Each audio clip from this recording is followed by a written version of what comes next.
Hi, today in this video I will show you how to install HP L4160 printer driver. So start that video and watch this full video.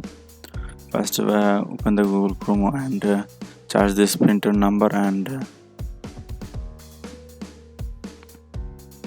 download this printer driver. And please watch this full video and please subscribe my channel. Thank you.